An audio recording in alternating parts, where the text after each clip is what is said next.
అందరికీ నమస్తే. ఆంధ్రప్రభకి స్వాగతం. నేను మీ సంతోషి. ఎండాకాలం అయితే వచ్చేసింది. ఉదయాన్నే చలి, మధ్యాహ్నం ఎండలు దంచి కొడుతున్నాయి. అలాగే చాలామంది ఈ ఎండకి ఉపశమనం కోసం కొబ్బరి నీళ్లు తాగుతూ ఉంటారు. అసలు కొబ్బరి నీళ్లు తాగడం వల్ల వచ్చే ఉపయోగాలేంటి? అలాగే వచ్చే నష్టాలేంటో ఈ వీడియోలో నేను మీకు చెప్పబోతున్నాను. చాలామంది ఉపయోగాలు చెప్పి ఉంటారు. నష్టాల గురించి ఎవరు చెప్పి ఉండరు. సో, ఈ వీడియోలో నేను కంప్లీట్‌గా కొబ్బరి నీళ్లు తాగడం వల్ల వచ్చే నష్టాలు, అలాగే లాభాల గురించి చెప్తాను. ఫస్ట్ అయితే లాభాల గురించి చూద్దాం. కొబ్బరి నీళ్లు తాగడం వల్ల శరీరానికి చల్లదనాన్ని ఇస్తుంది. ఒంట్లో ఉన్న వేడిని తగ్గిస్తుంది. అండ్ శరీరానికి చల్లదనాన్ని కలుగజేస్తుంది. అలాగే డీహైడ్రేషన్ నుంచి కూడా కాపాడుతుంది. డీహైడ్రేషన్ అంటే ఎండల వల్ల డీహైడ్రేషన్ ఎక్కువగా చాలామందికి డీహైడ్రేషన్ అనేది వస్తుంది. అండ్ దాన్ని తగ్గించడానికి ఈ కొబ్బరి నీళ్ళనేవి బాగా ఉపయోగపడుతూ ఉంటాయి. అండ్ మనకి కొబ్బరి నీళ్ళు తాగడం వల్ల నీళ్ళు అంటే శరీరంలోని నీళ్ళు బ్యాలెన్సింగ్‌గా చేస్తుంది. డీహైడ్రేషన్ అవ్వకుండా.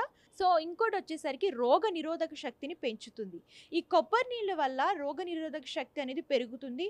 తొందరగా ఫ్లూ అలాగే దగ్గు, రొంపలు, జలుబు ఇలాంటి ఇన్ఫెక్షన్స్ నుంచి కాపాడుతుంది. వాటికి గురి కాకుండా చేస్తుంది.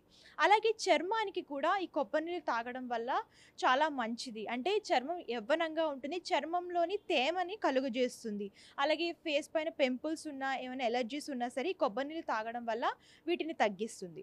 అలాగే కొబ్బరి నీళ్ళు తాగడం వల్ల జీర్ణక్రియకి చాలా మంచిది. అంటే డైజెస్టివ్ సిస్టమ్ అనేది బాగా వర్క్ చేస్తుంది. అలాగే ఎవరికైనా కాన్‌స్టిట్యూషన్ ప్రాబ్లమ్ ఉంటే ఈ కొబ్బరి నీళ్ళు తాగడం వల్ల వాళ్ళకి ఆ ప్రాబ్లమ్ క్యూర్ అయ్యే అవకాశం ఉంది. సో, ఇవి కొబ్బరి నీళ్ళు తాగడం వల్ల శరీరానికి చల్లదనం ఉంటుంది.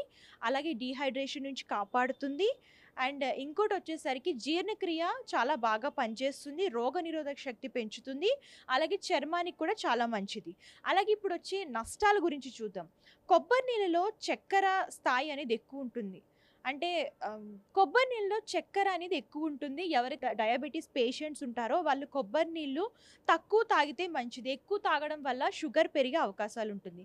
అలాగే కిడ్నీస్‌కి సంబంధించి ఏమైనా సమస్యలతో బాధపడుతుంటే అంటే కిడ్నీ వ్యాధులతో ఎవరైనా బాధపడుతున్న వాళ్ళుంటే గనక వాళ్ళు కొబ్బరి నీళ్ళు తాగకపోవడం చాలా మంచిది.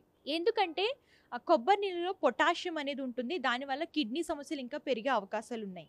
అండ్ ఈ 2 వచ్చేసరికి కొబ్బరి నీళ్ళు తాగడం వల్ల వచ్చే నష్టాలు. చక్కెర స్థాయిలు ఎక్కువగా ఉంటాయి కొబ్బరి నీళ్ళలో. అలాగే కిడ్నీకి సంబంధించిన వ్యాధులున్న వాళ్ళు ఈ కొబ్బరి నీళ్ళు తాగకపోవడం వల్ల మంచి ఫలితాలైతే వస్తాయి. అండ్ కొబ్బరి నీళ్ళు తాగడం వల్ల మీకొచ్చే మంచి ఫలితాలు, అలాగే మీకు కలిగే నష్టాల గురించి కూడా ఈ వీడియోలో కంప్లీట్‌గా వివరించాను. అలాగే హెల్త్ టిప్స్ గురించి ఇంకేమైనా చూడాలనుకుంటే మన ఛానెల్‌ని ఫాలో అవ్వండి.